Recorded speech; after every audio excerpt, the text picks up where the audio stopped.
Don't just live for tomorrow, or just live yesterday. Just be glad for all you have that's in today. And though you've come through many obstacles. Hey everyone, Connie here, and welcome to my blind reaction to episode 1017 of One Piece. Now, before we begin, I want to obviously say a couple things. First off, I found a new site that I had never heard of before to get the episodes off of that might be a really good one. It was actually suggested to me for something else, a future donation reward series. Because apparently the future series is going to, apparently the subs for it is different and everything on different on different websites. And apparently this site, which is Anime Pahe, is really good for the subs to that series. And so I'm trying it out with One Piece. I don't know what the subs are going to be like for One Piece or for other shows on there, but hopefully they're good. So just letting you know ahead of time, in case the subs are just notably different. The site I try to use the most, once again, I forgot to try and get the episode, before it ended up getting taken down due to copyright. Because the site I normally use has a bunch of different, players and stuff, but only one of them allows you to download the episode, and that's MP4, MP4 upload, I think is what it's called. But the problem is One Piece, for some reason, I don't know if it does it with other series, but for some reason, One Piece specifically gets copyright attacked on that file every time. But it usually takes a little bit, so if you get to it quickly, you can still download it. But the problem is, I keep forgetting to get to it quickly. So hopefully this new site will help. I don't know how quickly it gets out the new episodes, but it was up there. I was able to download it. It's in high quality in terms of, visuals. And that's another thing I want to talk about. I have been seeing on Twitter that this next episode has a really high production value, and apparently that's because of a new set of animators and visual workers and everything who are working on this episode. And some people are saying that this is the best animated episode of the series so far. And considering some of the episodes we've had lately, that's saying a lot. Because there's been some episodes in this third act of Wano, especially within the last 20 episodes or so, that have been phenomenal. Remember the episode where Luffy goes Gear 4th and is fighting the giant monster thing? I can't remember what it's called, but he's referred to by the old guy as the god of fire or something, and you see how he's going across in the background and everything. The animation there is so phenomenal, and there's been a lot of episodes like that during this during the raid of Onigashima. So the fact that people are saying that this is the best animated episode, especially after how even just episodes 1 or 2 episodes ago have been, that's saying something. It's saying a lot. So this new set of animators and whatnot, everyone who worked on this episode clearly put a lot into it. I feel like the anime team is going really hard on Wano, and especially on this raid, and especially these really important big moments. And I think part of it might be, and I might be wrong, but part of it might be because of the fact that the anime has been called out on its production value in the past. People have called out the anime on the fact that there are points where the animation dips a little bit in quality, where it's not as good, where it's not as high, and some inconsistency in that regard, which for a long-running series, especially one as long-running as this, you're going to have. Unless you have a very simplistic style, if you have a long-running series like this, you're going to have dips in quality every now and then. It happens. I don't mind that, and honestly, it's usually not that noticeable. Unless you're like just like really tuned into that stuff, which I guess maybe I'm just not. But it's really not that noticeable if you're just a casual viewer. Like, there are some things you might notice, sure. But for the most part, you probably won't. And honestly, Wano in general has been extremely well animated throughout. The visuals, the more vibrant color work, just everything looks so much crisper than it ever has. And I don't really think it's taken that much of a dip at any point. At least not that I could tell during this arc, I mean. Even when it wasn't like super high quality, it was still really high quality.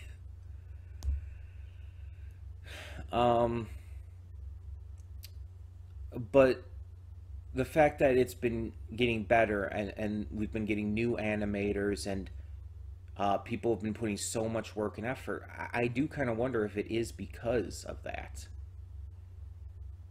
But I also kind of think that it could be that the anime crew understand that this point in the series is huge and they want to make it as big as possible. I don't know. Either way, I'm very excited to see what goes on. We have a lot of stuff still going on. Roof piece is happening. I'm excited. We're just going to get into this. So when the screen fades to black, pause this redirect and go to the description below. Follow the link to the reaction, and after you watch it, come back here to the redirect and resume play. Because after it fades black and then fades back in, everything from that point forward will be my afterthoughts and will contain spoilers to the episode. So, that being said, thank you so much for tuning in, and I will see you at the reaction. And we are back, and we'll begin with spoilers in 3, 2, 1, now. So it seems like people were sort of exaggerating a bit. I expected the animation quality for this to be like godlike practically. And while the animation was phenomenal, I would not say it was godlike. In fact, I would say that like 2 episodes ago, 1015, when Roof Piece first started and you saw like Luffy make his declaration against Kaido and all the stuff with that, when you saw the stuff with Yamato, seeing Luffy and Roger having the same dream and everything, even back when, again, the God of Fire line came in, like, those were much better animation. Like, much better. I think what people probably meant is that this was the most consistently high quality animation throughout the episode in the series. That this episode had the most consistently high animation for its runtime all the way through. So in terms of the entire episode, comparative to other ones that had just those huge moments of phenomenal animation that was much better than this, this is the most consistently high-level animation episode in the series. That's what I think they're trying to say. Because again, there's been moments of animation in recent episodes and stuff during this raid and all that have been much better. Hell, that one moment when it introduces like Queen and everything during during Onigashima when they're doing the party, like the 3D panning and everything that leads up to Queen and Scratchman a Poo and everything during that, that's better animation than anything from this episode. But again, it's this in terms of the full episode runtime. It was the strongest full episode worth of animation. Because with those other episodes, like I said, it was just like certain scenes that were that high quality. The rest were still good. It's just it had those specific scenes, those specific shots that reached that level. This one was more consistent the entire time. That's the big clincher. Anyway, so this episode was just the continuation of the fight. Literally nothing else. We didn't catch in with any of our other characters during this. Literally just saw the continuation of Kaido and Big Mom taking on the trio from the worst generation. And it, as well as, you know, their first mates, aside from Beppo, who's not there. But yeah, basically what this kind of amounted to was one 22-minute action scene. That's pretty much what this entire episode was. And getting to see all the different ways each character fought, how they all were doing damage to Kaido, despite his extremely tough skin and everything. It was cool to see. It was cool to see the different ways they were handling that. And it is interesting. Like, Zoro would have done a lot, like a fuck ton of damage there if Kaido had not dodged. If Kaido had not dodged, Zoro would have been the most successful there, just because of having Enma. So that's definitely an interesting little thing to note, that he actually would have done more damage than Luffy, than his captain, who is typically stronger than him. But because of the circumstances and everything, he would have actually done more damage in that moment. The problem is Kaido will be expecting that now, and it's not going to really do as well again. Like, for the first place, like, he didn't even hit him completely this time. He just kind of nicked him a little bit because Kaido dodged. But Kaido will be expecting that from now on. The big thing to note is that this fight has kind of the same problem that so many other fights in media have. And I'm not necessarily blaming Oda or anyone else, because it's just a common tactic, because it's easier to show visually and to write and whatnot. But in terms of just, like, it's not as smart.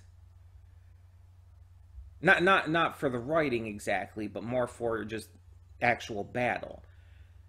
If all of them attacked Kaido at the same time, like, how would he fight off all of them at once? If they all came from different angles, they would be a lot more formidable in this case. Like, all of them attacking like one after another, it's like Kaido's basically just taking these hits, yes, but he's more prepared for them, and he can dodge, he can block, he can bolster himself up. But if he's being attacked from all angles at once by all these different people, that's going to be harder to do that with. And I'm not saying Kaido couldn't do it, but still. This is a very big thing in a lot of different media, where it's like, oh, everyone just attacks one at a time instead of all together. And it's like, if you attacked all together, it'd be a little more successful. But I know you have to have tension, you have to have excitement, and you get more of that when it is one at a time. Because if they attacked all at once, it would be easier. it would take away some of that tension, unfortunately. But it's smarter, it's more logical if you did that. So it's kind of like this double-edged sword. It's like there's good to it, but there's bad to it as well. So what's the right move here? It's hard to say. The way Oda's handling it and the way it's being handled in this anime clearly is good. It's being handled well, and the action is exciting and fun, but you just have to acknowledge all of them attacking one after the other. It's like they don't need to do that.